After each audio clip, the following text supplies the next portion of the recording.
Hey guys, welcome back to Manny School of Art. It is spring 2025, so I thought for this video that we revisit one of the lessons that we did a while back on how to use color pencils and how to use different techniques to create new colors from just a basic few. Being that it's springtime, I thought that we would focus on working with flowers and take the opportunity to review those techniques. So the techniques that we're going to be looking at are working with pressure, different types of pressure when we work with color pencils, how to mix new colors with color pencils, how to make the colors look old or antiquing the colors, and how to do a little bit of cross-hatching using multiple colors. And so this little project is designed to give you an opportunity to work with all four of those techniques. So having said that, let's go ahead and get started.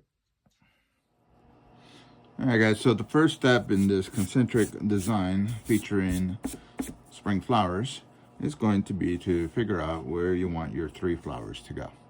So I'm going to start off, and I'm just going to lightly just kind of represent where I want that first flower to be. And this first flower is going to be a rose, and it's going to be partially closed. And I think that I want the stem to go in this direction.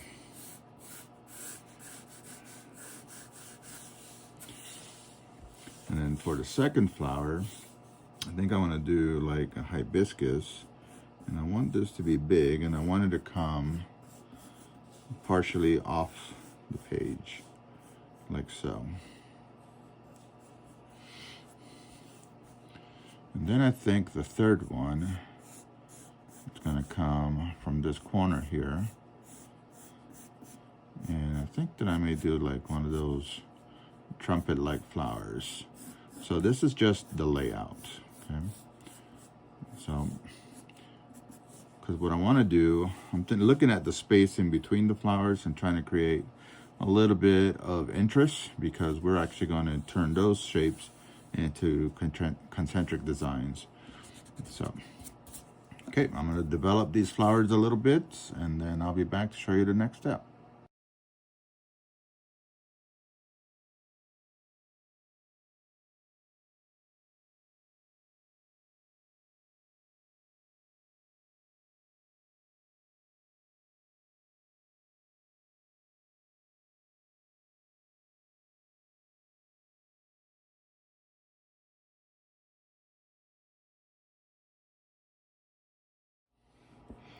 Okay, once you have your flowers more or less the way you want them, they're nice and big, and they're spaced in a unique way.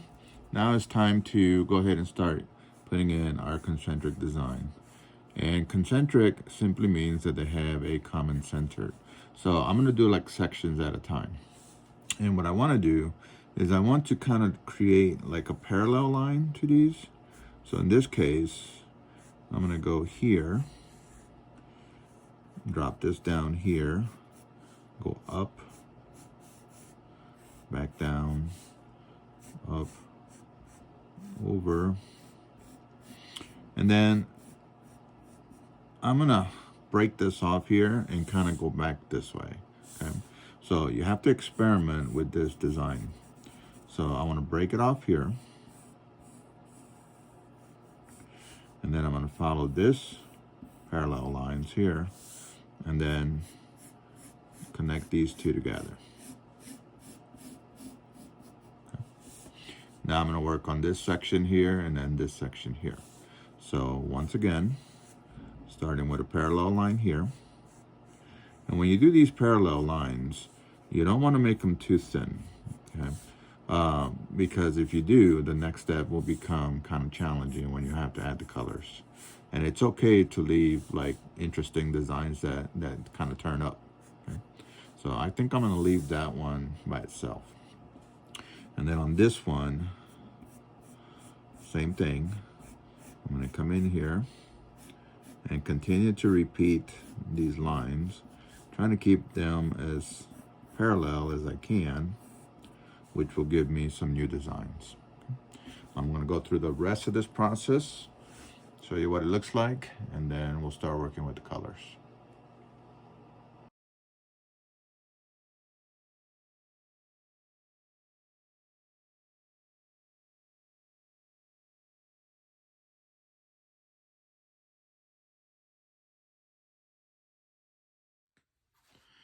All right, now that we have our design ready to go, we are going to begin adding our colors. Now, we're going to be using these 4 techniques that we learned in class to apply our colors. And the reason that I want to use these techniques is because typically, when you go out and buy a set of color pencils, they come in limited range unless you spend a lot of money. So by using these 4 techniques, you can actually increase the number of colors that you have available. So I'm going to go ahead and get this started and just kind of show you a little bit how this is going to look.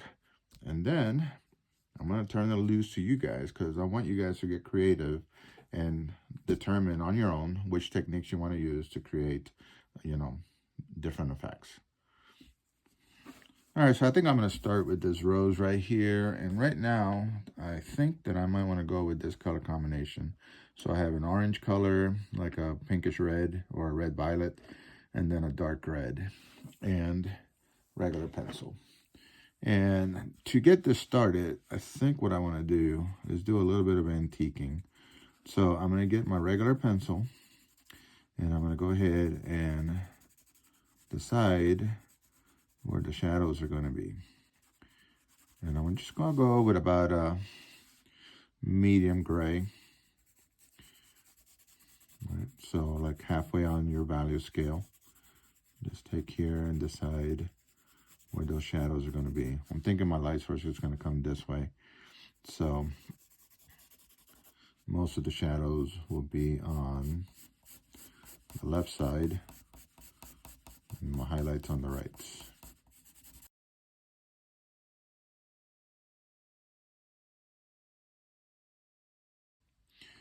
Now, I think that I want to start with this because this is going to be the core color of the rose. So I'm going to go ahead and start with this and then I'll adjust. And I'm going to go ahead and start putting in my colors. And I'm going to do one petal at a time. Keep in mind that color pencils are mostly wax-based, unless you get the fancy ones. So you want to build up your layers a little bit at a time.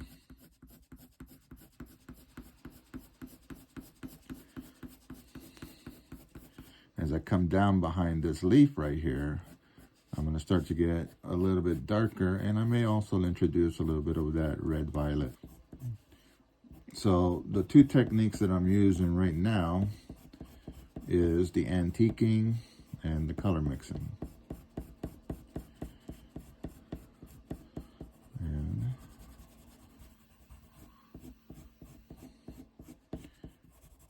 make sure that when you're doing this step that you're really trying to blend the colors well together.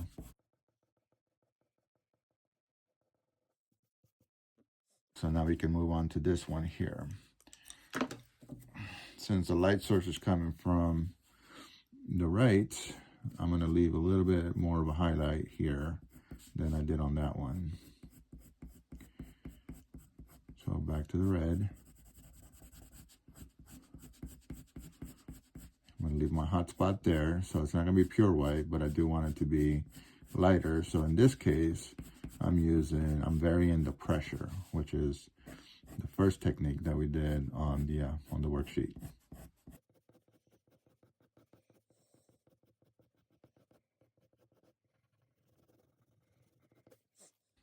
And put a little bit of this red violet down here where it kind of disappears behind the stem.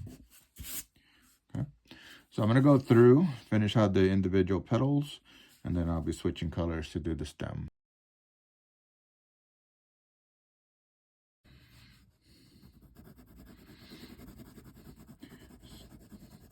Now that your first flower is done, you want to repeat the process for the next 2 flowers and the stems and the leaves. Just varying the colors, of course, and the techniques, depending on the effect that you want to try to get.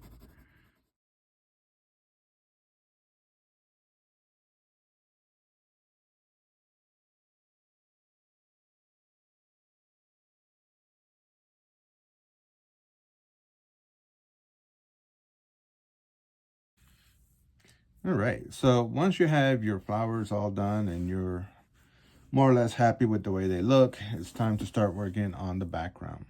Now we're still going to continue to work with these techniques, and I'm just going to show you how to get this started. And basically what you want to do is you just want to create some nice contrast between the flowers and the background. So what I'm going to do, rather than working with complementary colors, I'm just going to look at the color that I'm working with here, and I'm going to work with darker colors in the background. Or if the color is dark, then I'll work with lighter colors in the background until I get away from the flower. The colors themselves are not that important as long as they are significantly different than the flowers themselves. So I'm going to start here, and I think I want to start off with a nice blue color. Make that orange stand up away from that background. Or the yellow, excuse me, the yellow stand away from the background. Now, I'm not just going to do the entire stripe with the same value or the same color. I'm going to switch. And for the most part, I'm going to be working with the second technique, which is the color mixing. So right here, I want to make a transition. And so what I'm doing is I'm lightening up this blue where I want the next color to intercept. Here, I'm going to get it nice and dark. And then as I start going this way, I'm going to start to get it lighter again because I'm going to be changing colors. And I want them to overlap each other.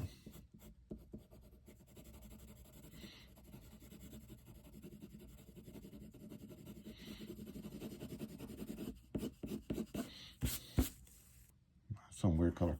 It's like a red violet, but they gave it a different name. Different companies love to do that. They'll come up with some crazy fancy names instead of using the names that they use on the color wheel. So then you have to kind of guess a little bit.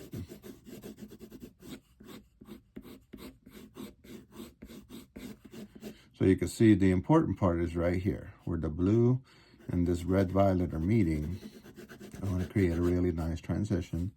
And then I had this red violet against the green, which creates very, very nice contrast.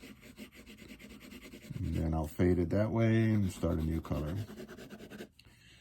And I think on this side, I'm going to do the same thing, but as I go this way, I'm going to switch from a red violet to something else because there's a lot of red violet on here. So right here, I'm going to start with the red violet. And I'm doing one stripe at a time.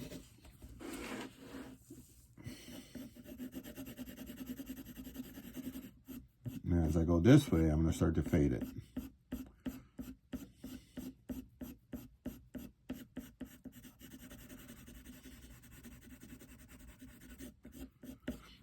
And I think that I want us to go from a red violet to, I don't know, something light. Maybe, let's try an orange and see what that looks like. I'm going to do a little test here. Yeah, I think orange and yellow might work. So let's start with the orange.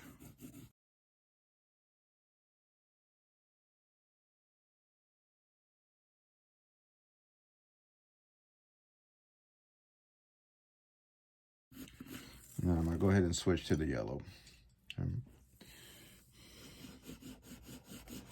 Again, making sure that I get nice transitions between them. Relatively smooth changes of color. And I'm going to continue this till I get to about here, but then there's yellow here. So right around here, I'm going to change again so that I don't have yellow against yellow. Okay? And you're going to continue that process for all the stripes. Now, the one technique that really gives students a hard time is the cross hatching with the 4 colors. So it's like, where am I going to use that? So what I would recommend is that you use this technique in these big areas like this. So I'm going to do one right here so that you guys can see what it looks like. And remember, when you're working with this technique, you want to select 4 different colors, and you want to make sure that the tips are nice and sharp. So I'm going to go with this 4 for this one here. Okay. So which color you start with doesn't matter. Okay, so I'm going to start with this one here. And remember that when you are cross-hatching, you are working with lines. So first I'm going to outline here. And then I'm going to decide which direction I want my first color to be. And I think I'm going to go this way. Keep in mind, just like we did in the worksheet, that the lines, you want them to go in the same direction, but they do not have to be the same length. And if you keep them relatively close to each other, you get a better result than if you put them far apart from each other. Allow some of that white to show through. It kind of gives it a glow. When you change colors, change directions. So this red-violet again, I think I'm going to go up and down. Keeping these sharp lines. Notice that I like to start on the edges and work inward. That way I can keep this edge clean.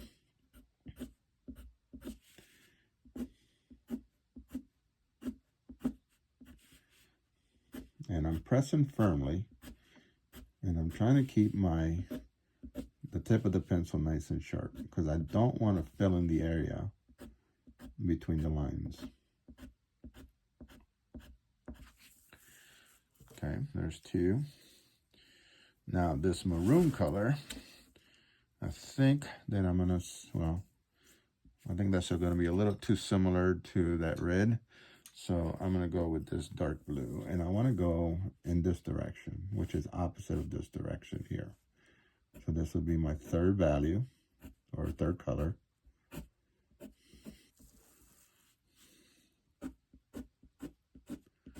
Making sure that it's going in a different direction than the other 3.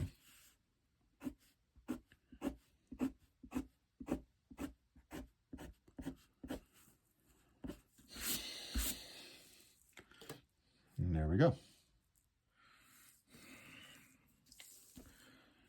All right, guys, so this is kind of what the final product is going to look like.